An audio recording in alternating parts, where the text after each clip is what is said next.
Start करते हैं question number first. Question number first है, इनमें से रीतिकाल का कवि कौन है? रीतिकाल का कवि, क्या आंसर होगा? पद्माकर। ठीक है, देखो इसको पहचान भी सकते थे अगर आपको नहीं भी पता था। तो आपको पता है जगनिक, जगनिक के कौन से रासो लिखे हैं? परमाल रासो। ठीक है, तो जितने भी रासो लिखे गए किस काल के हैं? रासो किस काल में लिखे गए थे? आदिकाल में। ठीक है, जितने भी रासो है, पृथ्वीराज रासो या फिर परमाल रासो, आलाखंड वगैरह जो भी है, ये सब कहाँ लिखे गए थे? आदिकाल में। तो यहाँ पे आपको याद रखना है इन्होंने कौन सा परमाल रासो लिखा था। ठीक है, परमाल रासो, इसमें लिखो परमाल रासो। ठीक है, और परमाल रासो लिखा गया था आदिकाल में, तो आदिकाल के हो जाएंगे। ठीक है, तुलसीदास आपको पता है भक्ति काल के थे। ठीक है, भक्ति काल, भक्ति काल के कौन सी शाखा? राम भक्त शाखा, राम भक्त शाखा के थे। ठीक है, दादू दयाल ये भी भक्ति काल के थे, भक्ति काल। ये बचा था, ये आपका रीतिकाल के थे। ठीक है, एक इनकी पुस्तक भी बहुत बार पूछी जाती है पद्माकर की, गंगा लहरी, गंगा लहरी पुस्तक, तो लिख लेना इसके आगे, गंगा लहरी पुस्तक। क्वेश्चन बनेगा आपके पास कि गंगा लहरी पुस्तक किसकी है, तो आपको याद रखना है पद्माकर की, जो रीतिकाल के कवि थे। ठीक है, तो इसका सही आंसर था डी। जिसने भी डी किया आंसर डी सही हो जाएगा। ठीक है, नेक्स्ट देखते हैं क्वेश्चन नंबर सेकंड क्या है। क्वेश्चन नंबर सेकंड है, स्कंद का तद्भव शब्द है। स्कंद का तद्भव क्या होगा? कंधा। ठीक है, आंसर होगा आपका ए। बाकी कंद कुछ नहीं होता। देखो संधि, ये बताओ मुझे, संधि तत्सम है तद्भव शब्द है? तत्सम शब्द है संधि। ठीक है, इसका तद्भव होगा सेद, सेद, सेद का संधि। ठीक है, ये आपको याद रखना है। इसके अलावा कुछ लिखना, जरा कुछ तत्सम, कुछ तद्भव शब्द लिख रहा हूं मैं, आपने उसके तत्सम लिखने हैं। ठीक है, पहला लिखो आप फिटकरी, फिटकिरी होता है। ठीक है, शुद्ध रूप भी इसको पूछा जाता है, फिटकरी नहीं बल्कि फिटकिरी होता है। तो फिटकरी का तत्सम रूप आपने लिखना है। ठीक है, दूसरा लिखो सुहाग, तीसरा लिखो दुल्हा, दुल्हा का तत्सम रूप क्या होता है? फिर लिखो त्योहार, त्योहार का तत्सम रूप क्या होगा? ठीक है, फिर लिखो पुतली, और लास्ट लिखो बाड़ी।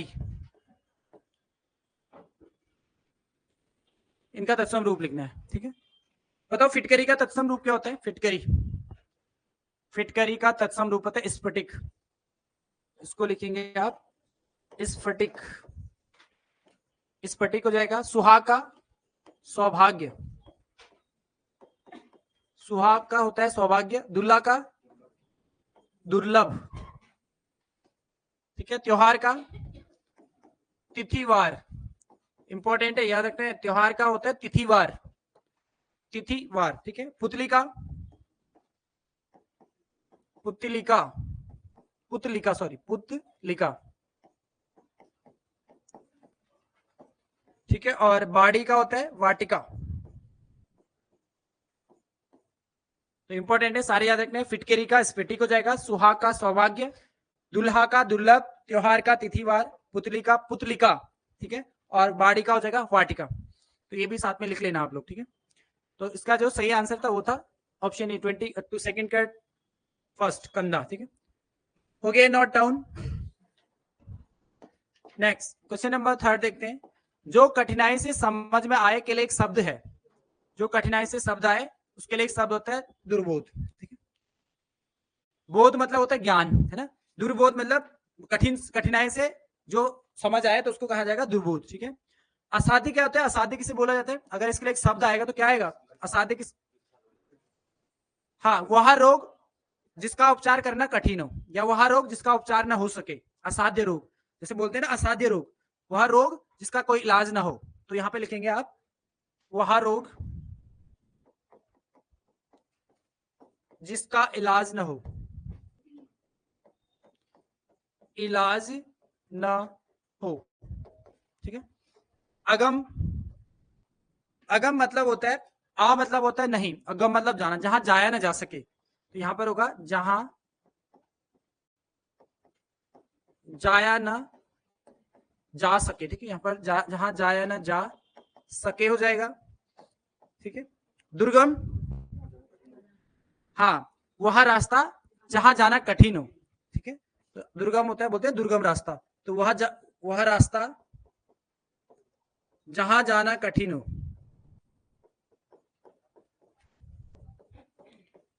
वह रास्ता जहां जाना कठिन हो, उसके लिए एक शब्द क्या होगा, दुर्गम, ठीक है।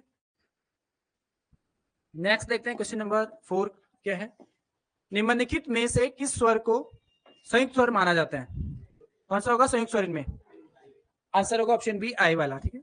आपको कुछ दिन पहले ही मैंने आपको लिखाया था, जो स्वर है, स्वर मुख्यतः 3 भागों में इनको बांटा गया है, ठीक है। पहला याद रखना है ह्रस्व स्वर,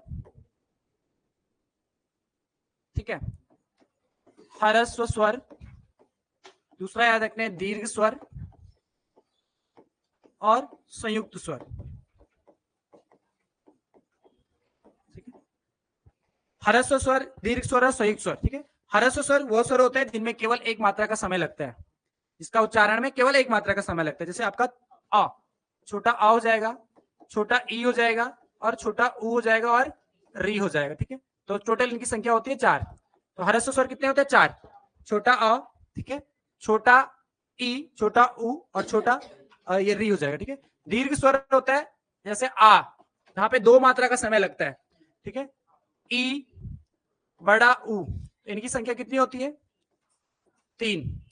मूल दीर्घ स्वर की बात कर रहा हूं, दीर्घ स्वर भी इसमें मूल दीर्घ स्वर इनको बोला जाता है, मूल दीर्घ स्वर, तो मूल दीर्घ स्वरों की संख्या होती है 3, ठीक है। अब ये संयुक्त दीर्घ होते हैं, ये कैसे होते हैं, संयुक्त दीर्घ स्वर इनको बोला जाता है, ठीक है। तो संयुक्त स्वर जो दीर्घ होते हैं वो होते हैं 4, ए, आई, ओ और आओ, ठीक है। संयुक्त इसलिए बोला जाता है, ये भी 2 स्वरों के मेल से उत्पन्न होते हैं, ठीक है। जैसे यहाँ पे ए की बात करूं तो ए का निर्माण कैसे हुआ है, अ प्लस ई से मिलके ए का निर्माण होता है, ठीक है। इसी तरह से आई का निर्माण की बात करें तो अ प्लस ए से आई बनता है। ओ की अगर मैं बात करूं तो अ प्लस ऊ से मिलके ओ का निर्माण होता है, और आउ की अगर बात करूं तो अ प्लस ओ से आउ का निर्माण होता है। तो इसलिए इन्हें संयुक्त स्वर बोला जाता है, संयुक्त स्वर मतलब 2 स्वरों के मेल से उत्पन्न, ठीक है। तो ये आपको ध्यान रखना है, बेसिक है, बहुत बार पेपर में पूछा जाता है कि कौन सा ह्रस्व स्वर है, कौन सा दीर्घ स्वर है, कौन सा संयुक्त स्वर है। तो संयुक्त स्वर यानी कि 2 स्वरों के मेल से, तो आंसर होगा यहाँ पे संयुक्त स्वर कौन सा हो जाएगा, ऑप्शन बी, ये वाला हो जाएगा आपका दीर्घ स्वर। अभी बताया ना दीर्घ स्वर, अगर मैं आ की बात करूं तो ये भी दीर्घ स्वर होगा और ये भी कैसे होगा, दीर्घ स्वर। दीर्घ स्वर मतलब जो 2 स्वरों के मेल से बना है, जैसे छोटा ई मिलके बड़ा ई, छोटा अ प्लस अ मिलके आ, तो ये दीर्घ स्वर कहलाते हैं, मूल दीर्घ स्वर इनको बोला जाता है, ठीक है। तो ये बेसिक चीजें आपको याद रखना है, क्लियर रखना है, आंसर होगा बी वाला, ठीक है। नेक्स्ट देखते हैं क्वेश्चन नंबर 5। क्वेश्चन नंबर 5 है, निम्नलिखित वाक्यों में से एक में संयुक्त क्रिया का प्रयोग नहीं हुआ है, किसमें नहीं हुआ है संयुक्त क्रिया का प्रयोग, तो आंसर होगा आपका डी में, वह क्षण भर में आएगा। पिछली क्लास में भी हमने पूरा डिस्कशन किया था संयुक्त क्रिया क्या होती है, तो आपका याद रखना संयुक्त क्रिया वह क्रिया होती है जब एक ही वाक्य में 2 या 2 से अधिक क्रिया एक साथ प्रयोग की जाती है, ठीक है। जैसे यहाँ पर आपका है लड़का रो पड़ा, अब रोना क्रिया है, रो पड़ा, एक साथ 2 क्रियाएं आ गई, तो एक कौन सा हो जाएगा, संयुक्त क्रिया हो जाएगी, ठीक है। मार डाला, यहाँ पर भी संयुक्त क्रिया है, और उठ बैठी भी में क्या होगा, संयुक्त क्रिया है। तो 2 या 2 से अधिक क्रिया जहां पर एक ही वाक्य में प्रयोग की जाती है तो उसको संयुक्त क्रिया कहा जाता है, ठीक है, क्लियर रखना अपना। अगर मैं बात करूं संयुक्त क्रिया, ठीक है, मैंने आपको बताया था क्रिया के भेद आपको पढ़ाए थे, पिछली क्लास में लिखाया था क्रिया के कितने भेद होते हैं, मूलतः क्रिया के भेद कितने होते हैं, 2 पढ़ा था, कर्म के आधार पे और संरचना के आधार पे। तो संयुक्त क्रिया किस आधार पे है, संरचना के आधार पे, ठीक है। क्वेश्चन बनेगा संयुक्त के आधार, संयुक्त क्रिया क्रिया के किस भेद के आधार पे, संयुक्त संरचना के आधार पे कौन सी क्रिया है, तो संयुक्त क्रिया है रचना के आधार पे, ठीक है। आपने पढ़ा था ना रचना के आधार पे, रचना या फिर संरचना। संरचना के आधार पे 4 प्रकार के हमने पढ़े थे, ठीक है। हमने पढ़ा था पूर्वकालिक क्रिया, प्रेरणार्थक क्रिया, संयुक्त क्रिया और नाम धातु क्रिया, तो ये संरचना के आधार पे। अगर कर्म के आधार पे आपको पूछा जाए तो 2 होते हैं, ठीक है, सकर्मक और अकर्मक। तो ये बेसिक चीजें आपको क्लियर रखना है यहाँ पर। नेक्स्ट क्वेश्चन नंबर 6, निम्नलिखित में से एक शब्द फारसी भाषा का है, वो कौन सा शब्द है, मुर्गा, ठीक है। मुर्गा ए, ऑप्शन ए आंसर होगा, मुर्गा फारसी भाषा का शब्द है, ठीक है। सियार ये आपका हिंदी का शब्द है, यानी कि तद्भव शब्द है। इसका तत्सम की अगर हम बात करें तो श्रृंगाल होता है, ये कई बार आपका पेपर में पूछा गया है कि श्रृंगाल, इसका तत्सम रूप हो जाएगा। ठीक है, लिख लो इसका तत्सम क्या होगा, सीआर का तत्सम होता है श्रृंगाल। ये तद्भव शब्द है, यानी कि हिंदी का शब्द है। ठीक है, वानर एक तत्सम शब्द है, इसका तद्भव की बात करेंगे तो बंदर होता है, बंदर का वानर। सिंहा तत्सम शब्द है। ठीक है, सिंहा का क्या होगा, शेर होगा। ठीक है, सिंहा का शेर हो जाएगा। नेक्स्ट क्वेश्चन नंबर 7 है, निम्न में से कौन सा शब्द समानार्थी नहीं है। आप देखो ये जो आपका यहाँ पर उत्तराखंड में प्रचलित शब्द है, जैसे कुमाऊनी शब्द है या फिर गढ़वाल से, उससे संबंधित था कुछ। देखो गुद या फिर इसको दान लिखा होता है। ठीक है, ये कुमाऊं में बोला जाता है इसको। अनाज के लिए, अनाज जो होता है ना अनाज, ठीक है, उसके लिए बोला जाता है गुद या दान बोला जाता है। नाज ये गढ़वाल में बोला जाता है, नाज या अनाज, नाज बोला जाता है या फिर अनाज, इसको गढ़वाल में इसको बोला जाता है गढ़वाल। बालड़ी भी जो गेहूं होता है, गेहूं की बाली होता है, उसको बालड़ी बोलते हैं। ठीक है, तो ये भी क्या है, एक अनाज का रूप है। तो यहाँ पर ये भी गढ़वाल में बोला जाता है। ठीक है, गढ़वाल में। लेकिन आदुक जो है ये अदरक को बोला जाता है, अदरक। संस्कृत में इसको आर्द्रक बोला जाता है, आर्द्रक। ठीक है, तो अदरक को आदुक बोला जाता है। तो इनमें से अलग हो जाएगा, ये क्या सब क्या है, अनाज का रूप है, यानी कि बाली है या अनाज है। लेकिन अदरक क्या हो जाएगा, एक अलग हो जाएगा। वैसे भी ये सब वैसे भी देखा जाए तो ये सब कहाँ होते हैं, पेड़ पे होते हैं, ऊपर उगते हैं, लेकिन ये जमीन के अंदर होता है। वैसे भी देखा जाए चाहे वैसे भी देख लें तो ये दोनों ये अलग हो जाएंगे आपके। ठीक है, तो आंसर होगा आपका डी। नेक्स्ट क्वेश्चन नंबर 8 है, लिंग की दृष्टि से, यहां पर आपको बताना था लिंग की दृष्टि से एक वाक्य शुद्ध है, बाकी सभी गलत है इसमें। तो कौन सा वाक्य है जो सही है, आंसर होगा डी वाला। ठीक है, जिसने भी डी किया है बिल्कुल सही है। राष्ट्रपति प्रणब मुखर्जी की पत्नी रविंदर संगीत की बहुचर्चित गायिका थी। तो सही लिखा है यहाँ पे गायिका, क्योंकि स्त्री की बात हो रही है तो गायिका ही होगी। ऑप्शन ए में देखते हैं, पार्वती ने सीता को आयुष्मान होने का वरदान दिया। आयुष्मान नहीं होता है, आयुष्मती होता है। ठीक है, यहाँ पे क्या होना चाहिए था, आयुष्मती। ठीक है, यहां पर वह स्त्री परम सौभाग्यवान नहीं सौभाग्यवती, सौभाग्यवती ये होना चाहिए था। और यहाँ पर बलवान नहीं बलवती, क्योंकि स्त्रीलिंग की बात हो रही है तो बलवती होगा। ठीक है, तो इस तरह ये मिस्टेक थी इसमें, तो आंसर होगा डी वाला, ये बिल्कुल सही है लिंग के हिसाब से। नेक्स्ट क्वेश्चन नंबर 9 देखते हैं, पर्यायवाची की दृष्टि से एक युग्म अशुद्ध है, इसमें कौन सा युग्म अशुद्ध है, तो इसका आंसर होगा सी वाला। देखो पानी, पानी को पानी नहीं, तो तद्भव रूप हो जाएगा इसका। ठीक है, तद्भव रूप, पानी नहीं, पानी तद्भव रूप भी होता है, बोला जाता है बहुत जगह बोला जाता है, तो तद्भव रूप धारण करना गढ़वाली में भी बोलते हैं, लेकिन बहुत जगह बोलते हैं, ऐसा नहीं। गढ़वाली गुजरात में भी कई जगह पानी यूज किया जाता है, तो एक पानी का तद्भव रूप हो जाएगा। ठीक है, वैसे पानी मतलब तो धारण करने के लिए भी होता है यूज। ठीक है, तो ये तो गलत ही है आपका, कौन सा है, ऑप्शन से आंसर होगा सी पहला वाला। गंगा जाह्नवी का बिल्कुल सही है, घर का सदन बिल्कुल सही, यमुना का कालिंदी बिल्कुल सही है, आंसर होगा सी वाला। नेक्स्ट देखते हैं क्वेश्चन नंबर 10 है, निम्न कुमाऊनी लोकोक्ति का अर्थ है। यहाँ पर लिखा है कुकराल घर कपास। देखो कुकराल, कुकर बोला जाता है किसको, कुत्ते को बोला जाता है कुकराल घर, गढ़वाल में भी बोलते हैं। तो यहाँ पर कुकराल घर कपास का मतलब है किसी वस्तु की कदर न करना। ठीक है, तो कुत्ते के घर में कपास होगा तो क्या उसकी कदर करेगा, उसके लिए तो कुछ भी नहीं है, तो इसलिए आंसर होगा आपका सी, किसी वस्तु की कदर न करना। ठीक है, नेक्स्ट क्वेश्चन नंबर 11, समास की दृष्टि से एक युग्म अशुद्ध है, कौन सा होगा, सी वाला। ठीक है, देखो ऑप्शन ए में देख लेते हैं, भरपेट। यहाँ पर आपको याद रखना है, जब भी किसी भी समाज में पहला पद अवयव होता है तो हमेशा कैसा होता है, अव्ययभाव समास होता है। भरपेट, यहाँ पे प्रतिदिन हो गया, भरपेट हो गया, प्रत्येक हो गया, यहाँ पर हमेशा अव्ययभाव समास होता है, पहला पद जहां पर अवयव होता है। ठीक है, राष्ट्रभक्त, राष्ट्र का भक्त, तो कौन सा समास होगा, तत्पुरुष समास होगा। कौन सा तत्पुरुष, संबंध, संबंध काके की रारे संबंध में आता है। देश निकाला, अब यहाँ पर गलत है, ये बहुब्रीहि नहीं बल्कि यहाँ पे तत्पुरुष समास होना चाहिए था। और कौन सा तत्पुरुष, से निकाला, अपादान, अलगाव का भाव, तो अपादान तत्पुरुष यहाँ पर हो जाएगा। ठीक है, तत्पुरुष का कौन सा भेद, अपादान, देश से निकाला। ठीक है, हुक्का पानी, अब देखो द्वंद्व समास में हमेशा याद रखना है, हुक्का पानी, हुक्का और पानी, जिसको हम तोड़ के बीच में और का प्रयोग कर लेते हैं, जैसे माता पिता लिखा होता है माता और पिता, हुक्का और पानी, तो हमेशा द्वंद्व समास में बीच में और लगा सकते हैं। ठीक है, दिन रात, दिन और रात, इस तरह से एक दूसरे के अपोजिट भी होते हैं, माता पिता। ठीक है, तो यहाँ पर हमेशा द्वंद्व समास होता है, आंसर था इसका सी। नेक्स्ट देखते हैं क्वेश्चन नंबर 12 है, वह शब्द जिन पर लिंग वचन पुरुष और काल का प्रभाव नहीं पड़ता वो क्या कहलाते हैं, आंसर होगा आपका अवयव शब्द, ठीक है, ऑप्शन बी। क्रिया, आपको पता है क्रिया मतलब किसी कार्य का होना, ऐसे शब्द जिनसे क्रिया का करना या होना पाया जाता है उसको क्रिया कहा जाता है। विशेषण आपको याद होगा, संज्ञा या सर्वनाम की विशेषता बताने वाले सब विशेषण कहते हैं, ठीक है। संज्ञा आपको पता है किसी वस्तु, प्राणी या किसी चीज का नाम, तो क्या हो जाएगा, संज्ञा कहलाता है, ठीक है। आंसर होगा बी। नेक्स्ट देखते हैं क्वेश्चन नंबर 13 है, विपरीतार्थक शब्द की दृष्टि से एक युग्म अशुद्ध है।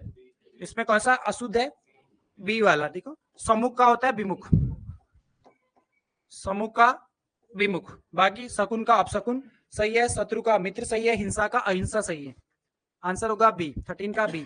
नेक्स्ट देखते हैं क्वेश्चन नंबर 14 है, कुमाऊनी बोली में नानी को क्या बोला जाता है। हाँ, आम या आमा, कई जगह आम लिखा होता है या आमा लिखा होता है, ये आपका आंसर होगा डी। दादी के लिए भी प्रयोग किया जाता है, दादी के लिए भी प्रयोग किया जाता है, ठीक है, आम या आमा बोला जाता है, ठीक है। तो जो आपका वो है ना जिक्कल कामची ओडियाली, ठीक है, उसी बुक में ये सब चीजें, तो ये सब लिखा हुआ है उसमें, तो आपको याद रखना है आम या आमा बोला जाता है, ठीक है। देखो नन्नी, ये गढ़वाल में बोला जाता है, गढ़वाल में वो भी पौड़ी में नन्नी बोलते हैं, नानी को नन्नी, ठीक है, इस तरह से नानी अपना जो, ये भी गढ़वाल में ही बोला जाता है, ठीक है। ईबी में लिख लो, इसमें ईबी बोला जाता है दादी को, लेकिन दादी को कौन कहां पर, जाड़ लोग, जाड़ भोटिया, जाड़ भोटिया, जाड़ भोटिया दादी के लिए किस चीज का प्रयोग करते हैं, ईवी। क्वेश्चन बन सकता है कि जाड़ भोटिया दादी को किस नाम से संबोधित करते हैं, क्या बोलते हैं, तो आपको याद रखना है ईवी, ठीक है, ईवी। नेक्स्ट क्वेश्चन नंबर 15 है, किस मुहावरे का अर्थ अनावश्यक रूप से स्पष्टवादी होना है। आंसर होगा जवान पर लगाम न होना, ऑप्शन बी, ठीक है। जहर उगलना, इसका अर्थ क्या होगा, जहर उगलना, इसमें लिखो, इसके लिए एक शब्द आएगा द्वेषपूर्ण बात करना, द्वेषपूर्ण बात करना, द्वेषपूर्ण बात करना यानी कि जहर उगलना। आड़े हाथों लेना, इसके लिए एक प्रयोग होगा भला बुरा कहना, आड़े हाथों लेना यानी कि भला बुरा कहना। खरी कोठी सुनाना, इसको बोलेंगे दुत्कारना, दुत्कारना, खरी कोठी सुनाना यानी कि दुत्कारना, आदत तो है, ठीक है, दुत्कारना। नेक्स्ट क्वेश्चन नंबर 16 देखते हैं, लंबाई से विशेषण बनेगा, लंबा, ठीक है, तो आंसर होगा ए। आपने पढ़ा है विशेषण वो सब जो संज्ञा और सर्वनाम की विशेषता बतलाते हैं, ठीक है, जैसे मैंने ये बोला राम लंबा लड़का है, ठीक है, तो विशेषण क्या होगा इसका, लंबा, उसकी विशेषता बता रहे हैं, ठीक है, या वहां लंबा है, ठीक है, तो यहाँ पर लंबाई का जो विशेषण बनेगा वो लंबा बनेगा, ठीक है, तो आंसर होगा ए। क्वेश्चन नंबर 17 देखते हैं, निम्नलिखित वाक्यों में से एक वाक्य शुद्ध है, कौन सा वाक्य शुद्ध है, आंसर होगा डी, हाँ, भाषा के मानवीकरण के लिए व्याकरण जरूरी है, ठीक है, तो आंसर होगा मानकीकरण, सॉरी मानकीकरण के लिए व्याकरण जरूरी है, तो आंसर होगा डी। देखो ऑप्शन ए में क्या गलती है, राम का दर्शन पाकर, तो राम का नहीं के, जो भी रिस्पेक्टफुल पर्सन होते हैं, ठीक है, उनको आदर पूर्वक बोला राम के, तो यहाँ पर होगा राम के दर्शन पाकर, वैसे भी दर्शन हमेशा बहुवचन में प्रयुक्त होता है, ठीक है, तो राम के दर्शन पाकर अहिल्या धन्य हुई। इसके अलावा भांडा फूटने पर उसकी गर्दन, तो गर्दन तो नहीं होगा, यहाँ पे सिर होगा, सिर लज्जा से नहीं बल्कि शर्म से झुक गया, शर्म से नीचे नहीं झुक गया, इस तरह से ये सेंटेंस होना चाहिए था कि भांडा फूटने पर उसका सर, उसकी नहीं बल्कि उसका सर, उसका सिर शर्म से झुक गया, ठीक है, तो ये होना चाहिए था, ये भी गलत हो जाएगा आपका, ये भी गलत है। थर्ड है, इस चिकित्सालय में सर्वोत्कृष्ट रोगों की चिकित्सा की जाती है। अब देखो सर्वोत्कृष्ट नहीं होता है, रोग कभी सर्वोत्कृष्ट होता है, घातक होना चाहिए था, यहाँ पे क्या होना चाहिए था, घातक। इस चिकित्सालय में घातक रोगों की चिकित्सा उपलब्ध है, ठीक है, तो ये था आंसर होगा डी वाला, बिल्कुल सही। क्वेश्चन नंबर 18 है, झांझर क्या है, झांझर, झांझर एक प्रकार का आभूषण होता है जो पैर में पहना जाता है, ठीक है, तो आंसर होगा ऑप्शन ए, पैरों का आभूषण।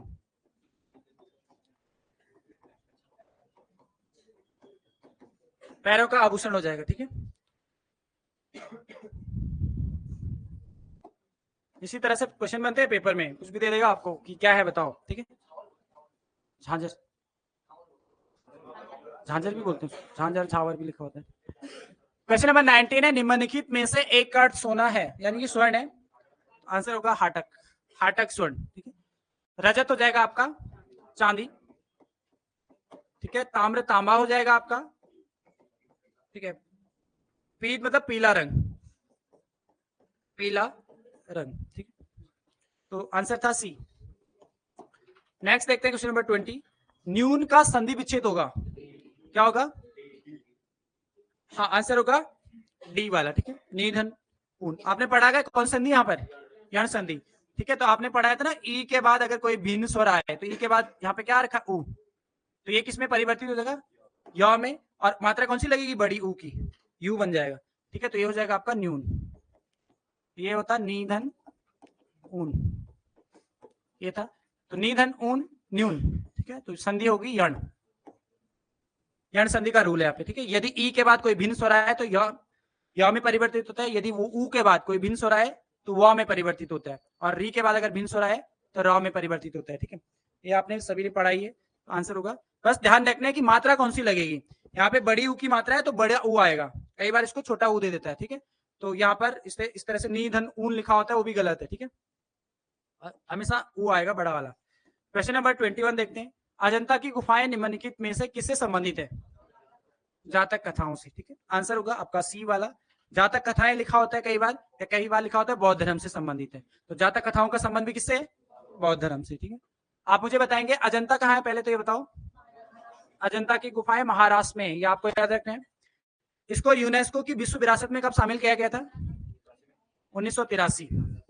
याद रखना है आपको, 1983 में अजंता की गुफाओं को यूनेस्को की विश्व विरासत में शामिल किया गया था। ठीक है, देखो तीन चीजें याद रखना है, अजंता की गुफाएं, एलोरा की गुफाएं और ताजमहल, इन तीनों को 1983 में विश्व विरासत में शामिल किया गया था। ठीक है, लिख लो यहाँ पे एलोरा। क्वेश्चन आएगा एलोरा की गुफा को या एलोरा को कब यूनेस्को की धरोहर में शामिल किया गया था? 1983। और इसके अलावा ताजमहल। तो तीन, अजंता, एलोरा और ताजमहल, इनको विश्व विरासत में कब शामिल किया गया था? 1983 में। ठीक है,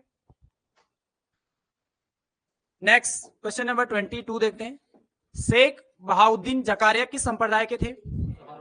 सोहरावर्दी संप्रदाय के। ठीक है, तो आंसर हो जाएगा ऑप्शन ए वाला, सोहरावर्दी संप्रदाय। चिश्ती संप्रदाय के कौन थे संस्थापक? नाम से ही पता है, रखना है, मोइनुद्दीन चिश्ती। तो मोइनुद्दीन चिश्ती आपको याद रखना है, मोइनुद्दीन चिश्ती इसके संस्थापक हो जाएंगे। ठीक है, चिश्ती संप्रदाय भी बहुत बार पूछा जाता है। नेक्स्ट देखते हैं 23। सिद्धू तथा कान्हू निम्नलिखित में से किसके साथ जुड़े हुए थे? किस विद्रोह से? संथाल विद्रोह। ठीक है, कहां हुआ था संथाल विद्रोह? झारखंड में। ध्यान रखना है, झारखंड में हुआ था संथाल विद्रोह, और इससे कौन जुड़े थे? सिद्धू और कान्हू। ठीक है, 1855-56 के आसपास। कब हुआ था?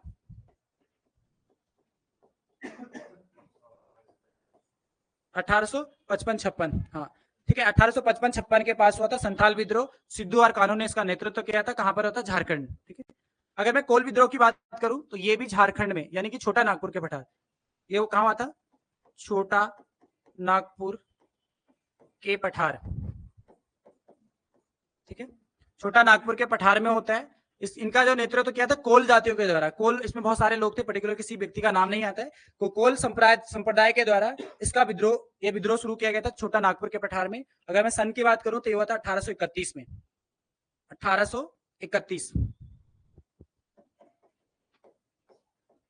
ठीक है, मुंडा विद्रोह, ये भी झारखंड में होता है, झारखंड। इसके लीडर थे बिरसा मुंडा। बिरसा मुंडा कब हुआ था? ये 1899-1900। ठीक है, याद रखना है, 1899 और 1900 में होता है मुंडा विद्रोह, झारखंड से, जिसके लीडर कौन थे? बिरसा मुंडा। ठीक है, खासी विद्रोह। अब देखो खासी विद्रोह, ये जो हुआ था, ये होता असम में। खासी विद्रोह असम में होता है, और लीडर से तीरथ सिंह, रावत नहीं, तीरथ सिंह केवल। ठीक है, तीरथ सिंह थे, और ये हुआ था 1831 में, 1800 हुआ था ये 1833, सॉरी 1833 में। ठीक है, तो ये भी याद रखना है। ठीक है, बाकी देखो मोपला विद्रोह बहुत बार आपका पेपर में पूछा जाता है। मोपला विद्रोह कहाँ हुआ था? केरल, मालाबार तट केरल में हुआ था। ठीक है, कब हुआ था? 1921 में। इसके लीडर थे अली मुस्लियार, अभी कुछ दिन पहले लिखाया था, अली मुस्लियार इसके लीडर थे, ठीक है। तो ये विद्रोह, प्रमुख विद्रोह बहुत बार रिपीट होते हैं पेपर में, आपको याद रखना है इनका। नेक्स्ट क्वेश्चन नंबर 24, भारत में चांदी का सिक्का प्रारंभ किया था किसने? शेरशाह ने, ठीक है। चांदी का रुपया था, वैसे वो क्या था? रुपया शुरू किया, सबसे पहले रुपया किसने शुरू किया था? शेरशाह ने, ये आपको याद रखना है, ठीक है। चांदी का रुपया याद रखना है। अब देखो सिक्कों से बहुत क्वेश्चन बनते हैं आपके पेपर में, आपने देखा भी होगा रिसेंटली बहुत सारे क्वेश्चन सिक्कों से कुछ ना कुछ क्वेश्चन पेपर में बनते ही रहते हैं, ठीक है। तो फटाफट से आप रिविजन करेंगे मेरे साथ, जो पता नहीं उस लिखते रहना, ठीक है। देखो सबसे पहले अभी रिसेंटली एक क्वेश्चन बना था आपके पास कि प्राचीन भारतीय सिक्कों को क्या कहा जाता था? आहत सिक्के, ठीक है। तो आहत सिक्के आपको याद रखना है, प्राचीन भारत में आहत सिक्के जो थे उनको आहत इसलिए बोला जाता था क्योंकि उनके बीच में ऐसे बहुत सारे छेद छेद टाइप के इस तरह के होते थे, इस तरह की आकृतियां होती थी, तो उसको आहत सिक्का कहा गया था, ठीक है। तो प्राचीन भारतीय सिक्कों को किस नाम से जानते थे? आहत, ठीक है।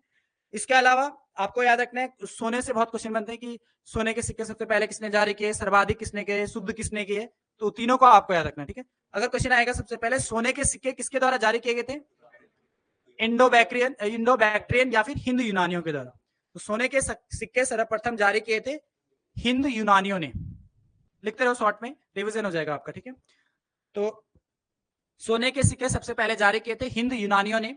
अगर क्वेश्चन आएगा सोने के सबसे अधिक सिक्के किसने जारी किए? गुप्त शासकों ने। तो सर्वाधिक सोने के सिक्के जारी किए थे गुप्त शासकों ने, ठीक है।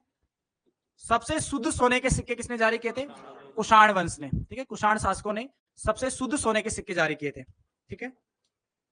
तीनों याद रखना है, सबसे पहले जारी हिंद यूनानियों ने, सर्वाधिक जारी किए थे गुप्तों ने, शुद्ध सोने के सिक्के जारी किए थे कुषाणों ने, ठीक है। इसके अलावा एक क्वेश्चन ये भी कई बार पेपर में पूछा गया है कि अरबी सिक्के, शुद्ध अरबी सिक्का सर्वप्रथम किसने जारी किया था? इल्तुतमिश ने। शुद्ध अरबी सिक्का, इसको भी लिख लो, शुद्ध अरबी सिक्का सर्वप्रथम किस शासक ने जारी किया? शुद्ध अरबी सिक्का इल्तुतमिश, ठीक है। इसके अलावा सांकेतिक मुद्रा भी बहुत बार आपका पेपर में पूछा जाता है। सांकेतिक मुद्रा तांबा और कांस्य की, किसकी थी वो? तांबा और कांस्य, तांबा और कांस्य की सांकेतिक मुद्रा जारी की थी एमबीटी यानी कि मोहम्मद बिन तुगलक, ठीक है। ये भी इंपॉर्टेंट है, बहुत बार पेपर में पूछा जाता है सांकेतिक मुद्रा। इसके अलावा जो पूछा जाता है वो ये पूछा जाता है अद्दा और बिक, दो सिक्के किसने जारी किए थे? अद्दा और बिक नामक दो सिक्के किए थे जारी एफएसटी यानी कि फिरोज तुगलक ने, अद्दा और बिक, ठीक है। अब मुगल काल, मुगल काल का सोने का सबसे बड़ा सिक्का कौन सा था? संसप, ये भी बहुत बार पेपर में पूछा जाता है कि मुगल काल का सोने का सबसे बड़ा सिक्का कौन सा था? संसप। अगर मैं बात करूं प्रचलित सिक्का, मुगल काल में सबसे प्रचलित जो सिक्का था, प्रचलित सिक्का, वो था इलाही।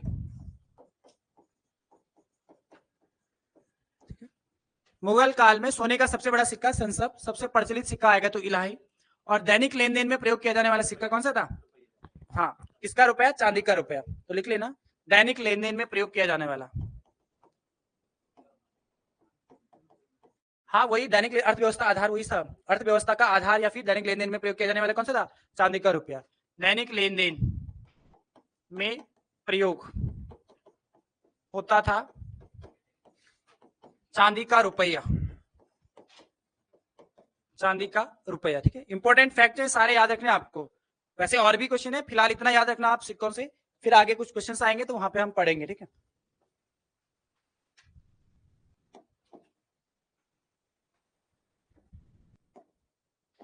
नेक्स्ट देखते हैं 25 है, निम्न में से कौन से कर केंद्र द्वारा लगाए जाते हैं तथा केंद्र और राज्यों में बांटे नहीं जाते हैं? दोनों चीज याद रखना है, केंद्र द्वारा लगाए जाते हैं और केंद्र और राज्यों में बांटे नहीं जाते। तो आंसर होगा आपका सी वाला, तीसरा और चौथा। तो तीसरा क्या है? आयात निर्यात कर केंद्र के द्वारा लगाया जाता है और निगम कर भी। और दूसरा क्या है कि ये जब कलेक्ट होता है कैश, तो ये केवल केंद्र अपने पास रखता है, राज्य को उसमें कोई भी राशि नहीं देता है। तो ये क्वेश्चन था ये, ठीक है। निम्न में से कौन से कर केंद्र द्वारा लगाए जाते हैं तथा केंद्र और राज्य के बीच बांटे नहीं जाते? तो आंसर होगा आपका सी वाला, तीसरा और चौथा, आयात निर्यात कर और निगम कर, कॉर्पोरेट टैक्स, ठीक है। नेक्स्ट क्वेश्चन नंबर 26, सूची फर्स्ट तथा सूची सेकंड का मिलान कीजिए तथा नीचे दिए गए कूट से सही उत्तर का चयन कीजिए। देखो आपको पता है, देखो इसको कैसे, देखो विश्व एड्स दिवस आपका मनाया जाता है 1 दिसंबर को, ठीक है। विश्व मानक दिवस 14 अक्टूबर को मनाया जाता है। विश्व आवास दिवस 7 अक्टूबर, इंपॉर्टेंट याद रखना है। विश्व दिव्यांग दिवस 3 दिसंबर। ठीक है, तो कौन सा आंसर आ रहा है? पहले का थर्ड बी वाला। ठीक है, तो आंसर होगा आपका 26 का बी। नेक्स्ट 27, भारत में बैंकों को नगद धनराशि और सकल परिसंपत्ति को एक निश्चित अनुपात में रखना पड़ता है, उसे कहते हैं एसएलआर। आंसर होगा बी। अब देखो, बैंकिंग सेक्टर में कुछ टर्म्स होते हैं, कुछ रेट्स होते हैं बैंक के मौद्रिक नीति के तहत, तो आपको याद रखना है, इनको समझना बहुत जरूरी है, क्योंकि आपके पास बहुत बार क्वेश्चन आता है कि बैंक रेट क्या होता है, रेपो रेट क्या होता है, रिवर्स रेपो रेट क्या होता है, एसएलआर क्या होता है, सीएलआर क्या होता है। तो ये सब आपको समझना है और बहुत आसान समझने का प्रयास करेंगे। ठीक है, समझ सकते हैं, आसानी से कुछ भी नहीं है उसमें, अगर आप थोड़ा सा उनके वर्डिंग में जाएंगे तो आप आसानी से उनको समझ सकते हैं। ठीक है, समझ लो इसको। देखो, सबसे पहले आता है बैंक रेट। आप समझेंगे इसको, बहुत बार आपके क्वेश्चन पेपर में बनता है कि बैंक रेट क्या होता है, बैंक दर क्या होता है। ठीक है, सिंपल आपको याद रखना है, समझ लो, लिखने की जरूरत नहीं इसमें, आप समझ जाओगे तो आप निश्चित उसको कर लोगे। देखो, होता क्या है, आरबीआई सारे बैंकों को ऋण देता है। सारा काम क्या होता है आरबीआई का? बैंकों को ऋण देना। तो आरबीआई बैंकों को ऋण देता है, किन बैंकों को? कॉमर्शियल बैंकों को। जितने भी भारत के वाणिज्यिक बैंक है, जो बड़े बड़े बैंक जैसे एसबीआई हो गया, पीएनबी होगा, इनको ऋण कौन देता है? आरबीआई देता है। यानी कि एसबीआई या फिर पीएनबी, जो भारत के सबसे बड़े वाणिज्यिक बैंक है, इनको ऋण देता है। ऋण देता है, जिस ऋण को वो देता है, वो ऋण देता है दीर्घकालीन। दीर्घकालीन, इसी को बैंक रेट कहा जाता है, सिंपल। ठीक है, आरबीआई जब अपने अधीन यानी अपने वाणिज्य बैंकों को ऋण देता है, वो भी कैसा? दीर्घकालीन ऋण, उसी को क्या कहा जाता है? बैंक रेट कहा जाता है। ठीक है, अब देखो इसमें कैसे क्वेश्चन कैसे बनाता हो, तो ये बनाता है कि बैंक रेट क्या है। वो पहला क्वेश्चन बनाएगा कि वाणिज्यिक बैंक अपने ग्राहकों को जिस दर पे ऋण देते हैं उसको बैंक रेट कहा जाता है, या फिर इस तरह से दे देता है कि आरबीआई अपने ग्राहकों को जिस रेट पे ऋण देता है उसको बैंक रेट कहा जाता है। इस तरह से कुछ भी कंफ्यूजन करने के लिए आपको बना देगा। तो सीधा क्वेश्चन याद रखना है कि आरबीआई अपने अधीन जो वाणिज्यिक बैंक होते हैं, जो कॉमर्शियल बैंक होते हैं, उन बैंकों को ऋण देता है, वो भी कैसा? दीर्घकालीन, उसी को कहा जाता है बैंक रेट। ठीक है, दूसरा टर्म आता है आपके पास रेपो रेट, आरआर। अब रेपो रेट क्या होता है? रेपो रेट में भी सेम होता है। रेपो रेट में भी आरबीआई जो होता है अपने वाणिज्यिक बैंकों को लोन देता है, ऋण देता है। ठीक है, लेकिन अल्पकालीन ऋण देता है। यहाँ पे आपको याद रखना है कैसा ऋण देता है? अल्पकालीन। बस अंतर इतना है, केवल किसको देगा? वाणिज्यिक बैंकों को देगा। यहाँ पे दीर्घकालीन, बैंक रेट में दीर्घकालीन, और रेपो रेट में क्या देता है? अल्पकालीन ऋण देता है। ठीक है, क्लियर। उसके बाद आपका आता है रिवर्स रेपो रेट,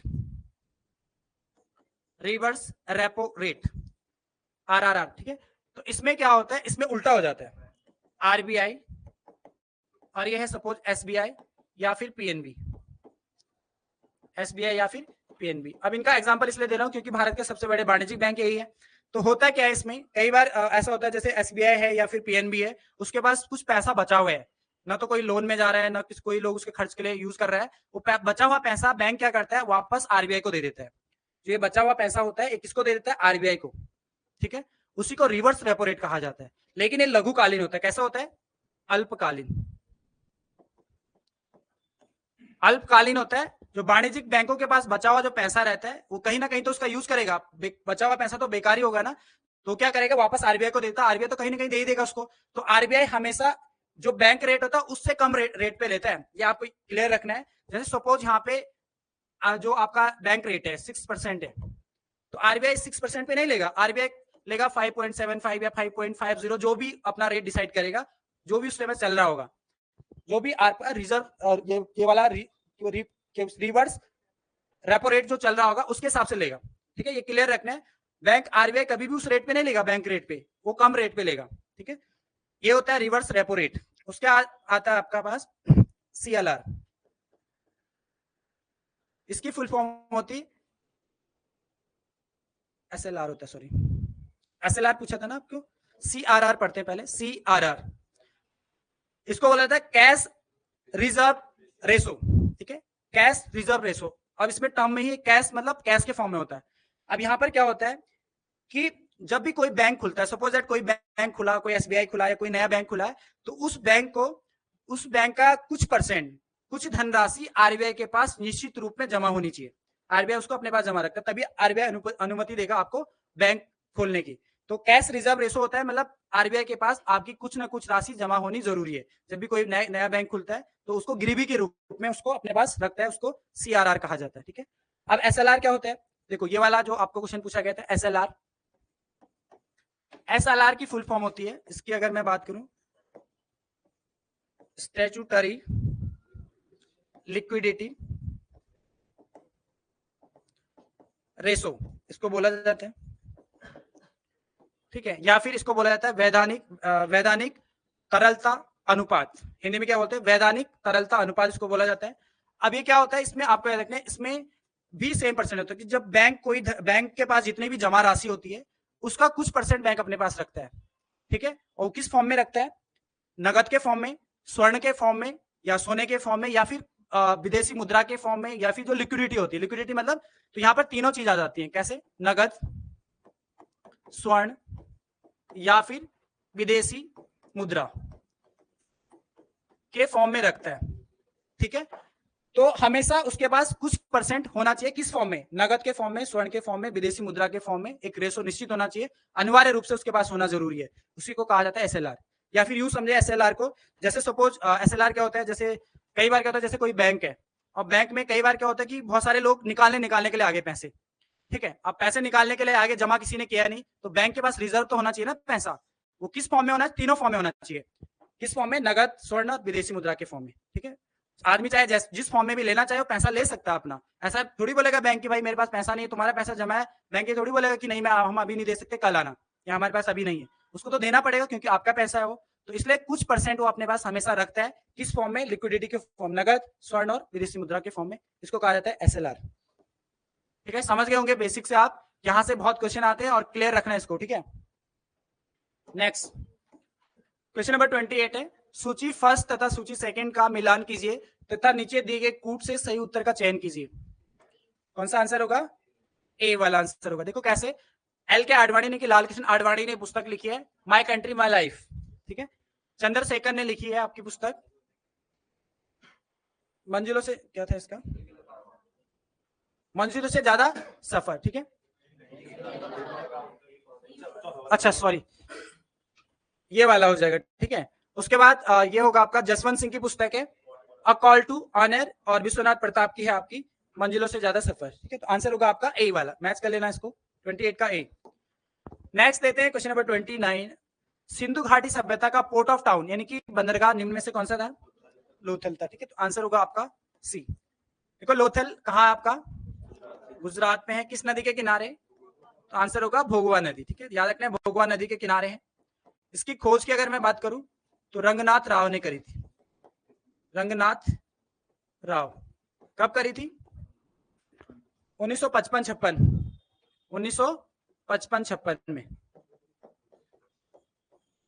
तो याद रखना है, लोथल गुजरात में, भोगवा नदी के किनारे। इसकी खोज रंगनाथ राव ने करी थी 1955-56 में। ठीक है, कालीबंगा का है, राजस्थान में है कालीबंगा। किस नदी के किनारे स्थित है? घग्गर, घग्गर नदी के किनारे है। और इसकी खोज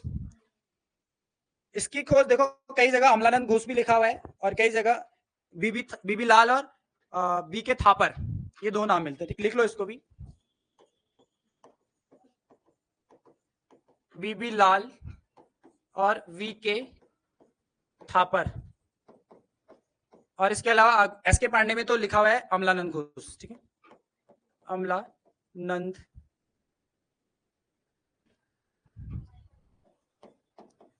अमलानंद घोष। ठीक है, तो ये भी आप याद रखेंगे। अगर ऑप्शन में आपके पास बीबी लाल या बीके थापर नहीं हुआ तो अमलानंद घोष भी आप कर सकते हैं। ठीक है, रोपड़ आपका ये पंजाब में है। किस नदी के किनारे? सतलज। और इसकी खोज 1953 में यज्ञदत्त शर्मा द्वारा कब की गई थी? 1953। ठीक है, मोहनजोदाड़ो आपको पता है, मोहनजोदाड़ो कहाँ है? किस नदी के किनारे? सिंधु नदी के किनारे स्थित है। ठीक है, सिंधु। ठीक है, इसकी खोज 1922 में किसके द्वारा? राखालदास बनर्जी के द्वारा। ठीक है, तो ये आपका याद रखना है इनको भी। नेक्स्ट क्वेश्चन नंबर 30 है, लाहौर षड्यंत्र मुकदमे के परिणाम स्वरूप किनको फांसी हुई थी? आंसर होगा आपका 1, 2 और 3। ऑप्शन डी वाला, ठीक है। भगत, आपने पढ़ा होगा भगत सिंह, राजगुरु और सुखदेव को आपने पढ़ा होगा 23 मार्च 1931 को इनको फांसी पे चढ़ाया गया था, फांसी पे लटकाया गया था, ठीक है। किसके कारण? लाहौर षड्यंत्र केस। उन्होंने क्या किया था? जो दिल्ली के असेंबली हॉल नहीं, किसकी हत्या करी थी? कैप्टन सैंडर्स की हत्या करी थी, उसके खिलाफ में इनको फांसी पे चढ़ाया गया था 23 मार्च 1931 को, ठीक है, याद रखना आपको। क्वेश्चन नंबर 31 है, सूची फर्स्ट तथा सूची सेकंड का मिलान कीजिए तथा नीचे दिए गए कूट से सही उत्तर चुने। देखो, ऑटोमोबाइल जो फैक्ट्री है भारत की सबसे बड़े गुड़गांव में, हरियाणा में, ठीक है। एल्युमिनियम फैक्ट्री आपका आलूपुरम, यानी कि ये केरल में पड़ता है, केरल। ये गुड़गांव आपका हरियाणा में हो जाएगा, ठीक है। पटसन उद्योग आपका जगतदल, ये आपका वेस्ट बंगाल, पश्चिम बंगाल में। पटसन यानी कि जूट, पटसन या जूट इसको लिखा होता है। रेशम का आपको आ जाएगा चन्नापट्टा, एक कर्नाटक में, ठीक है। तो कौन सा आंसर आ रहा है? ए का थर्ड, बी का फर्स्ट, सी का फोर्थ, तो आंसर होगा ए, ठीक है। नेक्स्ट क्वेश्चन नंबर 32 है, निम्नलिखित में से कौन राष्ट्रीय जलमार्ग की तरह प्रयुक्त हो रहा है? इलाहाबाद से हल्दिया के मध्य गंगा, ठीक है।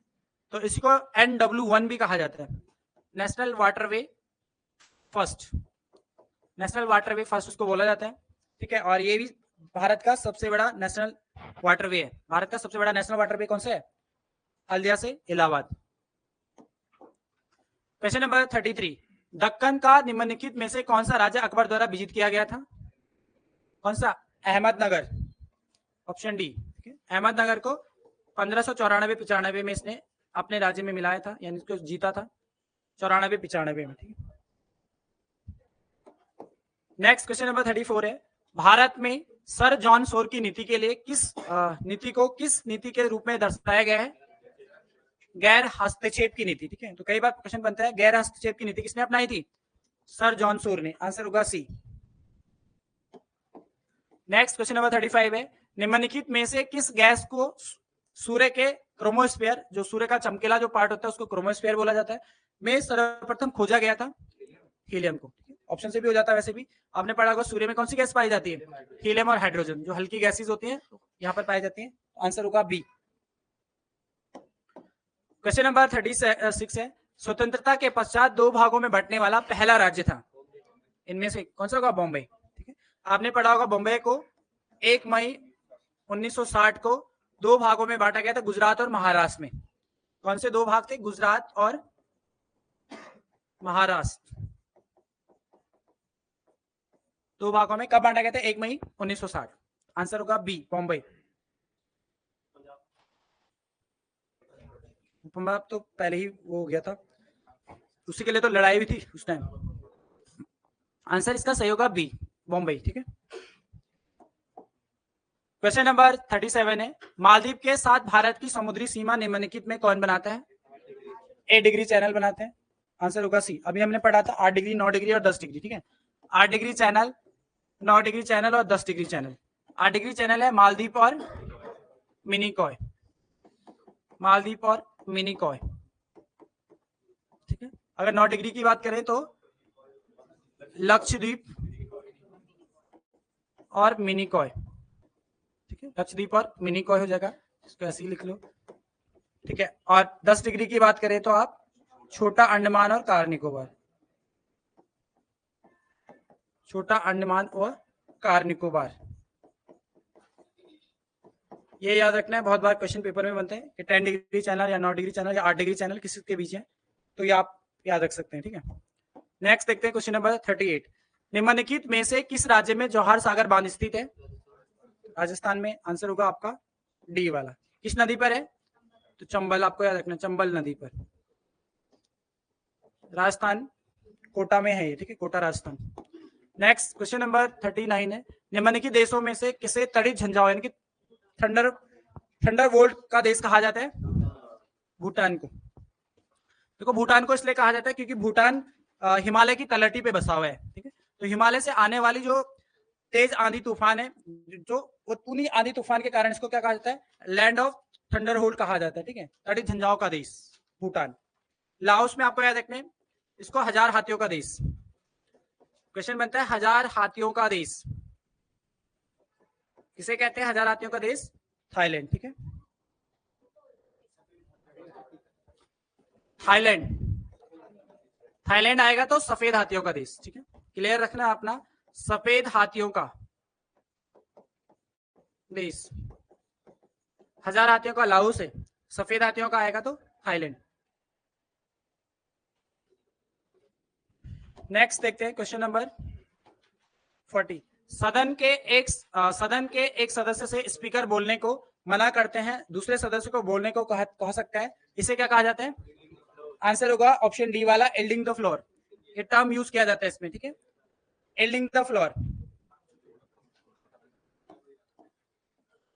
क्वेश्चन नंबर 41 है, भारत के संविधान के किस भाग में मूल कर्तव्यों की बात कही गई है? आंसर होगा सी में, भाग 4 का क। ठीक है, भाग 3 में क्या है? मौलिक अधिकार या मूल अधिकार, आपको याद रखना है मौलिक अधिकार। भाग 6 में क्या है? राज्य, राज्य के बारे में इसमें बताया गया है। ठीक है, भाग 12 में वित्त संपत्ति से संबंधित, वित्त संपत्ति से संबंधित है। ठीक है, तो यहाँ पर होगा वित्त और संपत्ति से संबंधित। ठीक है, भाग याद होने चाहिए आप लोगों को, सीधा भाग से क्वेश्चन बनते हैं कौन सा भाग किससे संबंधित है। ठीक है, तो ये भी याद रखना है। क्वेश्चन नंबर 42 है, भारत के मूल संविधान में संघ सूची में कितने विषय सम्मिलित है? कौन सा होगा? आंसर होगा 97। ठीक है, देखो मूल करवा दिए थे ना आपको करेक्शन। ठीक है, तो मूल संविधान में आपको याद रखना है 97 थे, वर्तमान में कितने हैं? 100। ये क्लियर रखना है, वर्तमान में 100 है। संघ सूची में, समवर्ती सूची में कितने विषय थे? समवर्ती, पहले समवर्ती सूची में 47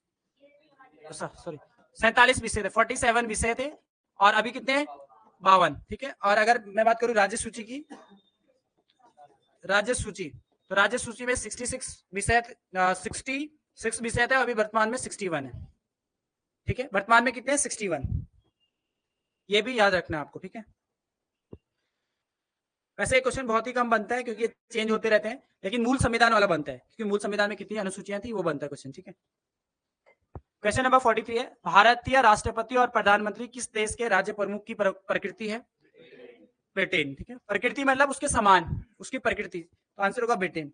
जैसे भारत में प्रधानमंत्री का पद है या मंत्री परिषद है, इसी तरह से मंत्री परिषद उसका प्रमुख होता है, एक लीडर होता है जो प्रधानमंत्री होता है, उसी तरह से पूरा स्ट्रक्चर ब्रिटेन में भी है, तो आंसर होगा आपका सी वाला। ठीक है, और राष्ट्रपति एकमात्र जो प्रमुख के रूप में होता है, लेकिन उसके पास कोई अधिकार नहीं होते, बस केवल साइन करता है वो। ठीक है, सारी शक्ति किसके पास होती है? प्रधानमंत्री के पास, तो वही सेम ब्रिटेन में भी है। नेक्स्ट क्वेश्चन नंबर 44 है, यह किसका कथन है कि राज संघ के सामंत नहीं है? सामंत मतलब होता है कि सामंत राजा होते थे ना, सामंत राजा उसके अंडर में होते। ठीक है, तो ये किसने कहा था? बी आर अम्बेडकर ने। आंसर होगा डी। ठीक है, ऑप्शन डी। क्वेश्चन नंबर 45 है, भारतीय संविधान के किस अनुच्छेद के अंतर्गत नीति आयोग का गठन किया गया? नीति आयोग का गठन किसी में भी नहीं है, आंसर होगा डी। नीति आयोग आपने पढ़ा का योजना आयोग गैर संवैधानिक संस्था है, आपने पढ़ा है किसी आर्टिकल में नीति आयोग, तो जब गैर संवैधानिक है। ठीक है, तो आंसर होगा डी। 280 में क्या है? वित्त आयोग। ठीक है, 280 में वित्त आयोग है। क्वेश्चन नंबर 46 है, कौन सी प्रोसेस कंप्यूटर उपकरण और ऑपरेटिंग सिस्टम की ठीक से जुड़े हैं सुनिश्चित करने के लिए जांच करती है? बूटिंग। आपको याद रखना है, जब भी हम सिस्टम को स्टार्ट करते हैं, अगर कोई भी कंपोनेंट्स के जुड़े नहीं है, कोई पार्ट अधूरा है, तो बूटिंग करना स्टार्ट कर देता है, उसको चेक कर रहा होता है कि क्या इस सिस्टम में क्या खराबी है, उसको बूटिंग कहा जाता है। ठीक है, नेक्स्ट होता है 47, एक हार्डवेयर उपकरण और एक कंप्यूटर फंक्शन के बीच सही मेल क्या है? आंसर होगा ऑप्शन बी वाला, माउस इनपुट डिवाइस है। देखो मॉनिटर एक आउटपुट डिवाइस होता है, मॉनिटर कैसा है? मॉनिटर आउटपुट होता है। कौन सा हार्डवेयर कहाँ लिखा है? मॉनिटर आउटपुट डिवाइस है। कैसा डिवाइस है? Monitor output. जैसे मॉनिटर है, ये मॉनिटर हमें दिख रहा है, क्या आउटपुट दे रहा है हमें? उस दिख रहा है तो इनपुट तो नहीं है ना मॉनिटर। हाँ, तो वो नहीं पूछ रहा हो कि कौन सा हार्डवेयर है, आपको पूछ रहा है हार्डवेयर उपकरण और कंप्यूटर फंक्शन के बीच सही मेल क्या है, उसके हिसाब से। ठीक है, तो वैसे तो माउस भी हार्डवेयर है, ठीक है, लेकिन ये क्या है, आपको सही मेल करना था कि माउस एक इनपुट डिवाइस है, मॉनिटर एक आउटपुट डिवाइस है। हाँ ठीक है, सीपीयू, अब सीपीयू क्या है, सीपीयू का काम होता है प्रोसेस करना, किसी भी चीज को हम डालते हैं, किसी भी प्रोग्राम को हम कंप्यूटर में एंटर करते हैं, ठीक है, तो उसको प्रोसेस करना, उसको एग्जीक्यूट करना, वो किसका कार्य होता है, सीपीयू का कार्य होता है। और हार्ड डिस्क क्या होती है, एक स्टोरेज होती है, हार्ड डिस्क स्टोरेज हो जाएगी। ठीक है, तो आंसर होगा आपका बी वाला। क्वेश्चन नंबर 48 है, ग्लोबल इंटेलेक्चुअल प्रॉपर्टी इंडेक्स 2024 में भारत की रैंक क्या रही, 42। ठीक है, इसी को विश्व बौद्धिक संपदा सूचकांक भी बोला जाता है, वैश्विक बौद्ध संपदा सूचकांक, उसमें भारत की रैंक है 42। 49, भारत के किस शहर में दुनिया की पहली वैदिक घड़ी, इंपॉर्टेंट क्वेश्चन है, स्थापना की गई, तो उज्जैन। ठीक है, कहाँ है उज्जैन, मध्य प्रदेश, एमपी में। ठीक है, तो ये भारतीय पंचांग पे आधारित है। ठीक है, याद रखना है, भारतीय पंचांग पे आधारित है और उज्जैन में इसको खोला गया, मध्य प्रदेश। क्वेश्चन नंबर 50 है, देश का पहला हाइड्रोजन बम पोर्ट कहां पर, किस राज्य में स्थापित किया गया है, तो आंसर होगा तमिलनाडु, ऑप्शन बी।